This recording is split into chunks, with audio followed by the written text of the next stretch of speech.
என் அன்பு பிள்ளையே, இன்று இந்த கருப்பன் என்னுடைய வாக்கினை தர வரவில்லை. மாறாக உன்னுடைய குலதெய்வத்தின் வாக்கு ஒன்றினைத்தான் கொண்டு வந்திருக்கிறேன்.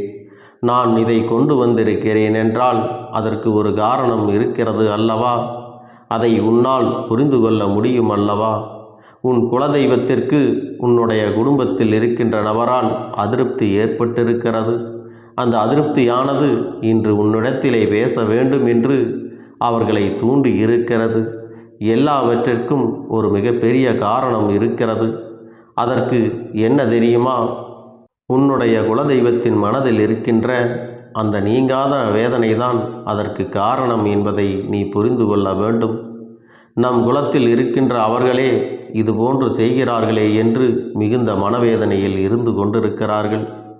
என் செல்லமே, உன்னுடைய மனதிற்குள் இப்பொழுது என்னென்ன எண்ணங்கள் ஓடுகிறது என்பதையெல்லாம் புரிந்து கொள்ள முடிகிறது. என் குலத்தில் அப்படி யார் ஒரு தவறான சூழ்நிலையை உருவாக்கி தவறான காரியங்களை செய்கிறார்கள் என்று நினைக்கிறாய் அல்லவா?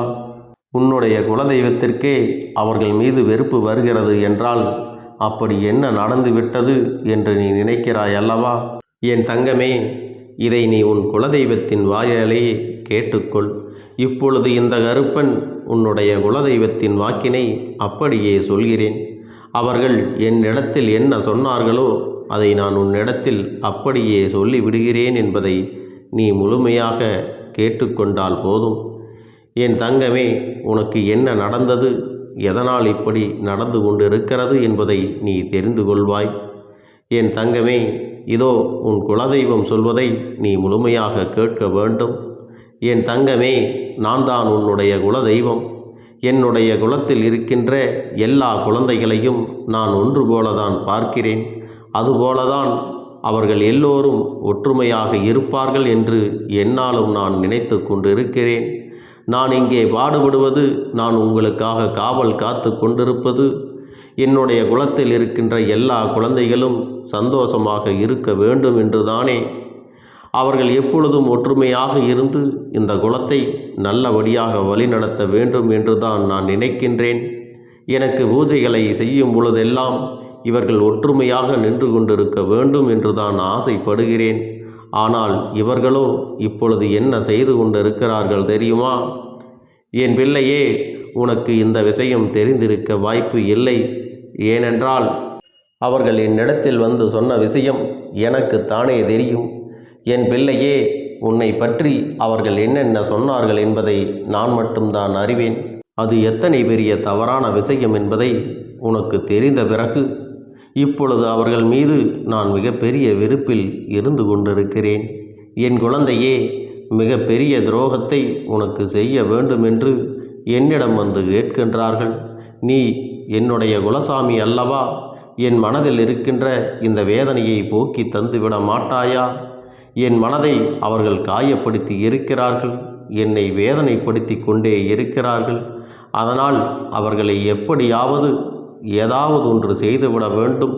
அவர்கள் வாழ்க்கையில் இருந்து மீள முடியாத அளவிற்கு ஒரு கஷ்டத்தை கொடுக்க வேண்டும் என்று என்னிடத்திலேயே வந்து கேட்கிறார்கள். என் தங்கமே, அப்படி யாருடைய மனதில் நீ வேதனையை ஏற்படுத்தி இருக்கிறாய் என்று சற்று சிந்தித்துப்பார். அவர்கள் இன்று உன் வாழ்க்கையே இருக்கக்கூடாது என்று அல்லவா நினைக்கிறார்கள். நான் இங்கே ஒற்றுமைக்காக பாடுபட்டு கொண்டிருக்கின்ற நேரத்தில் என்னுடைய சன்னதியில் வந்து நின்று கொண்டு நீ வாழக்கூடாது என்று அவர்கள் சொன்ன வார்த்தை என் மனதை ரணமாக்குகிறது. நிஜமான உண்மை என்னவென்றால் அதை தாங்கிக் கொள்ள முடியவில்லை. ஏன் இப்படி செல்கின்றார்கள், என்ன பிரச்சனை என்று பார்க்கும் பொழுதுதான் எனக்கு புரிந்தது. ஏதோ சிறு மன கஷ்டங்கள் இருக்கிறது, பிரச்சனைகள் ஏற்பட்டு இருக்கிறது என்று அப்பன் என்னிடத்தில் வந்து அதையெல்லாம் மறந்துவிட்டு நீங்கள் ஒற்றுமையாக இருக்க வேண்டும் என்று சொல்ல வரவில்லை. உன் பக்கம் தவறு இருக்கிறதா, அவர்கள் பக்கம் தவறு இருக்கிறதா என்று நிச்சயமாக அறிந்து கொள்ள வேண்டியது என்னுடைய பொறுப்பு. தவறு இருப்பவர்கள் பக்கம் இன்று நான் நிச்சயமாக பேச மாட்டேன். யார் பக்கம் நியாயம் இருக்கின்றதோ அவர்களுக்கு நியாயத்தை வழங்குவது என்னுடைய கடமை என்பதை நீங்கள் புரிந்து கொள்ள வேண்டும். ஆனால் ஒருபோதும் தவறு செய்யாதவர்களுக்கு தண்டனையை வழங்க மாட்டேன். இது என்னுடைய வேலை கிடையாது. ஒருவர் வேண்டி விட்டார் என்பதற்காக யார் செய்தது தவறு யார் செய்தது சரி என்று ஆராயாமல் அவர்களுடைய வேண்டுதலுக்காக தண்டனையை கொடுத்து விட மாட்டேன். எனக்கு என்னுடைய குழந்தைகளை அவர்களுடைய மனதை சரி செய்து அவர்களை நல்வழிப்படுத்துவது, மனதை சரி செய்து அவர்களுடைய குடும்ப உறுப்பினர்களை எல்லோரையும் நன்றாக வாழ வைக்க வேண்டும் என்பதுதான் என்னுடைய எண்ணமே தவிர ஒருபோதும் என்னுடைய குலத்தில் இருக்கக்கூடிய பிள்ளைகளை அழிக்க வேண்டும் என்று நான் நினைப்பது கிடையாது. நல்லவர்கள் யாருக்கும் தண்டனையை கொடுக்க வேண்டும் என்று நான் நினைக்கவில்லை. உனக்கு இதுபோன்று செய்ய வேண்டும் என்று நினைத்தவர்கள் இன்னும் என்னவெல்லாம் செய்ய துணிவார்களோ என்று தெரியாமல் தான் நான் சற்று மனக்குழப்பத்தில் இருந்து கொண்டிருக்கிறேன். என் தங்கமே, ஒன்றை மட்டும் நீ நன்றாக புரிந்து கொள். யாரிடத்திலும் உனக்கு என்ன மனக்கசப்புகள் இருந்தாலும் சரி, அந்த மனக்கசப்புகளை எல்லாம் உன்னிடத்திலிருந்து தூக்கி எறிந்துவிட்டு எந்த ஒரு சண்டையும் அவர்களிடத்தில் உனக்கு வேண்டாம். அதற்காக நீ எல்லாவற்றையும் பொறுத்து கொண்டு செல்ல வேண்டும் என்று அந்த அப்பன் நான் சொல்லவில்லை. எதுவாக இருந்தாலும் அதை என்னிடத்தில் விட்டுவிடு என்று தான் அப்பன் சொல்கிறேன்.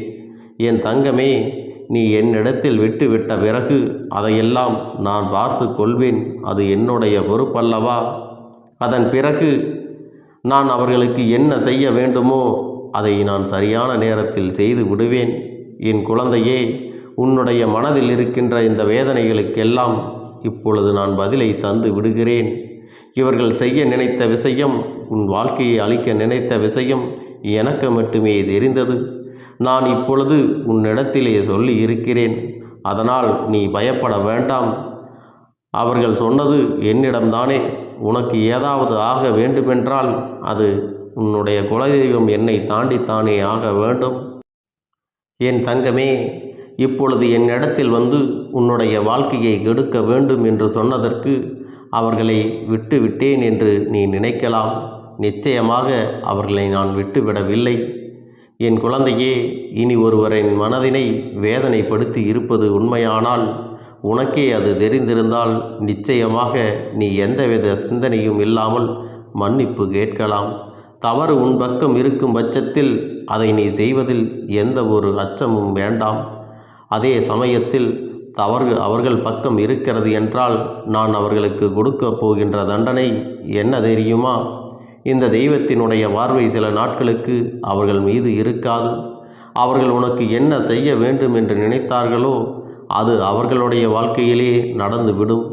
அது எத்தனை பெரிய வேதனையை கொடுக்கும் என்பதை சில நாட்களிலேயே அவர்கள் புரிந்து கொள்வார்கள். அப்பொழுது இது எல்லாம் குலதெய்வத்தினுடைய தண்டனை என்பதை புரிந்து கொண்டு மீண்டும் உன்னிடத்திலே வந்து மன்னிப்பு கேட்க வருவார்கள். அதன் பிறகு நான் அவர்கள் வாழ்க்கையை மீண்டும் பழைய நிலைமைக்கு திருப்பி கொடுத்து விடுவேன். இதுதான் இப்பொழுது நான் செய்ய துணிந்திருக்கிறேன் என்பதை நீ புரிந்து கொள்ள வேண்டும்.